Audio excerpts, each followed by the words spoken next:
It would be too much to expect the Kenya Pipeline Company to make full disclosure on the Sinai fire. About 100 lives may have been lost in the flash fire that had been predicted several years ago.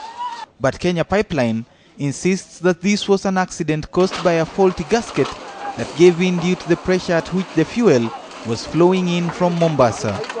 We can actually know exactly where the fuel is and how much fuel is flowing at what time.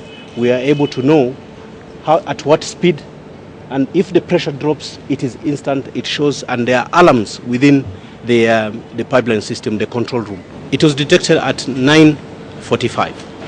The speed at which the fuel was being received from Mombasa through the pipeline at 598,000 liters per hour. You can imagine what would have happened even in a minute. The leakage supposedly lasted no more than 10 minutes. It was discovered at 9:45 and dealt with in less than 10 minutes. But then, Kenya Pipeline has it that a few minutes were enough for the damage that resulted. We managed to recover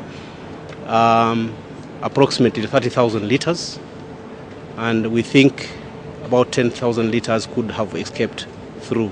But according to residents, it was not the first time that fuel had spilled from the pipeline straight into the storm drains and sewer lines that lead to the Ngong River.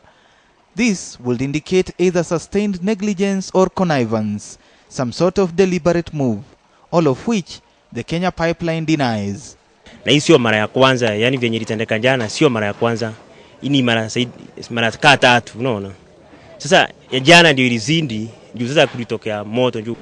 I'm not very long in pipeline, but I don't remember having had any such kind of an incident. Simply put, yesterday's inferno was an accident that happened owing to a technical fault brought about by pressure, which raises the question of whether it was the first time the pipeline was experiencing such pressure, whether the pipe is poorly maintained, and whether other parts are at risk of similar failure. It is an accident. A gasket in a valve gave way because of high pressure, which was caused by a fault which we have not actually determined. And as I said, we are investigating the technical fault. Ideally, there should be a 30-meter distance clear of developments on either side of the pipeline, and whereas the flame was not exactly in such an area, the proximity of human dwellings has been a point of concern. The government has to relocate these people. Somebody is given money, and that person, the individual, the families, to go and look for a safer place to reside. It is not clear whether there are plans to incorporate safety mechanisms that capture spilled oil instead of letting it drain into nearby rivers.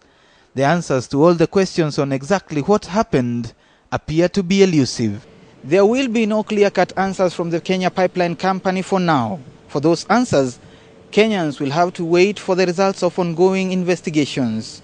Those investigations are being conducted by the Kenya Pipeline Company and government.